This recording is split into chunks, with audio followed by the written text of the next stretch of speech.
Want to help support Jonose Cigars? Two great ways to do it: smokeagoandshop.com and on Patreon. So click those links in the description below and help support this great cigar channel.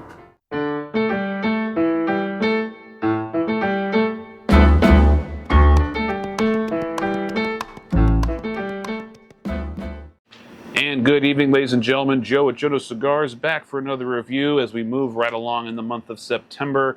This time coming courtesy of Tatuaje Cigars, a cigar created at the My Father factory, as is per usual with most of Tatuaje releases, including this seasonal release that they have now done for, I think, 15 years. This is the Tatuaje Pork Tenderloin. This is a 5 1/8 by 52 straight Parejo Robusto, featuring Nicaraguan long fillers and binder with a Connecticut broadleaf wrapper on the outside. Looking at the cigar, pretty simple little band, red on white, with white lettering, simple enough. Striking with its minimalistic sort of style there. Nice looking wrapper, a little bit of modeling. Very dark brown with a little bit of reddish hue to it, I guess. Is that just my eyes playing tricks on me because of the red band? Who knows? Little, I guess they call that like this band, this cap here, used to look a little bit wider, and I think they called this a flag cap, not a pigtail cap because it's not twisted. Semi-close foot, very firm pack on this cigar. Decent looking roll. Pre-light aromas. A lot of florals, actually. Florals, some musty wood, some dried fruit, tart sort of dried fruit off of the foot. A little bit more of a chocolate presence coming off of the foot, but it's a very cocoa-heavy chocolate. Only 125,000 of these have been released for this year, which, as far as seasonal releases go, that's quite a lot, actually. It's not as big as some of the bigger brands go, but decent amount for a special release. I do like the theme of the pork tenderloin, and I like the fact that they package the bundles in deli paper to resemble the whole, butcher motif. Kind of cool. Let's start cutting this one up. Check out the cold draw. Cold draw had a very relaxed feeling resistance on this one, so I'm expecting a good draw.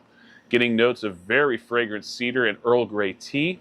Very nice. Let's start toasting, see what we can find out.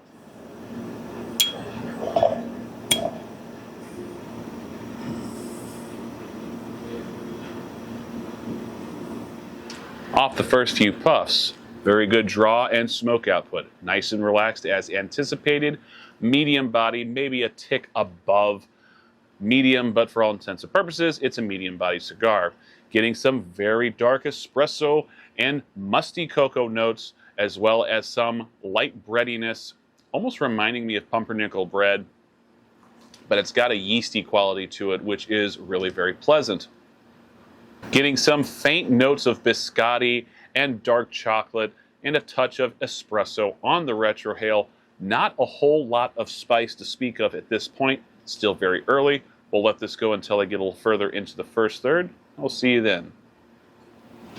10 minutes in, well into the first third, getting a really nice uptick of that sort of biscotti breadiness, but also getting some sweet leather and savory charcoal woodiness, very reminiscent of hickory and mesquite, a little bit of molasses sweetness, and some espresso and some earth. Really nice blend of flavors. They are fairly robust. The smoke texture is creeping up a little bit further north of medium, but it is still, for the most part, a medium-bodied cigar. Retrohale does carry a little bit of black pepper spice, as well as some more anise, and some sweet dried plum. Really kind of interesting layering of flavors here. Nicely balanced, pretty robust in the flavor strength. Not so much on the spice. There is some spice there, but it is hardly overwhelming. Performance-wise, it is smoking and burning very well. Got a nice compact white ash, a little bit of a slant to the burn line, but nothing too much to be complaining about. We'll let this go until I get about halfway through the cigar. I'll see you then. 28 minutes in, just about at the halfway point. The mesquite and hickory charcoal is really taking center stage. A little bit of molasses and some tart vinegar notes coming through, along with some paprika, red pepper, and black pepper. Very reminiscent of smoked meats, with the molasses and leather, also getting leather, Molasses and leather, little bits of vinegar, and all those mesquite and hickory charcoal notes. It is a very savory, very reminiscent of barbecued meat. I don't know really how else to describe it. There is some roasted nuttiness coming through at times, but it is not a overarching flavor. It's just kind of something that I notice every now and then.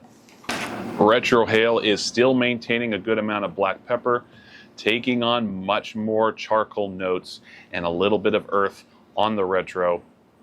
Still a decent tasting cigar, well balanced. The burn is a little bit erratic, got a definite slant to it. However, have only ashed it one time, fell off in a very clean 2-inch chunk. Kind of waiting to see if this thing catches up on its own, although it's looking pretty advanced in the canoeing.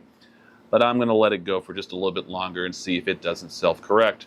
We'll let this go until I get towards the end of the cigar, give you my final thoughts. I'll see you then. Just under an hour smoke time into the final third, a much heavier, if that's even possible, charcoal presence on the draw flavors that we are getting at this point. Draw and smoke output still very good. The smoke texture has been very incrementally and gradually growing from just north of medium when I started it to a little bit north of medium full at this point. Not quite what I would call full-bodied, but it is a fairly intense smoke texture, and the draw flavors are pretty robust, and they've been that way since I first lit up. Black pepper is building. The roasted nuttiness, almost like a charred nut, is starting to come through. Molasses sweetness starting to die down. Not a whole lot else going on besides just a pretty heavy charcoal. Still getting mesquite and hickory. I mean, I'm getting a good blend of both of those, but it's just kind of monotonous at this point, just getting a lot of that and not a whole lot else. The Retrohale has a lot of minerality and earth and charcoal and black pepper. Not a hugely interesting or enjoyable Retrohale, but it is not offensive. And the burn has remarkably corrected itself. Didn't think it would, but it has. And have only ashed this cigar once. There is a pretty sincere, strong ash on this cigar right now. So I'll have probably ashed this cigar twice by the time I'm finished. I just wish there was a little bit more interest going on in the draw flavors and the Retrohale. It wasn't unbalanced per se, but it didn't really give me a whole lot of layering once I got past the halfway point. Started off interesting enough, was interested, was hopeful, just kind of receded a little bit in the complexity department as I got further in. Not a bad cigar. I'll probably smoke it again, but it's not one that I would get super excited about. And it is definitely a very well constructed and attractive looking cigar as well. So take that for what you will. There are a lot of cigars from Tatuaje that I have enjoyed immensely. I think the Fausto blend is basically part of great cigar canon. I think it is an excellent blend, to give you an example. And I love the Avion Vitola version of that Fausto blend. So there you are.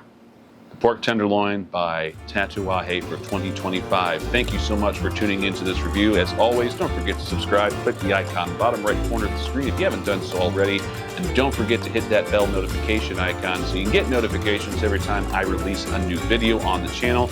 If you like this video, please give me a thumbs up and leave me a comment below. All of this really helps with the algorithm on YouTube. And even if you didn't like something, by all means, leave me a thumbs down if you would like, but also leave me a comment letting me know what you didn't like about it so I know what you're talking about moving forward.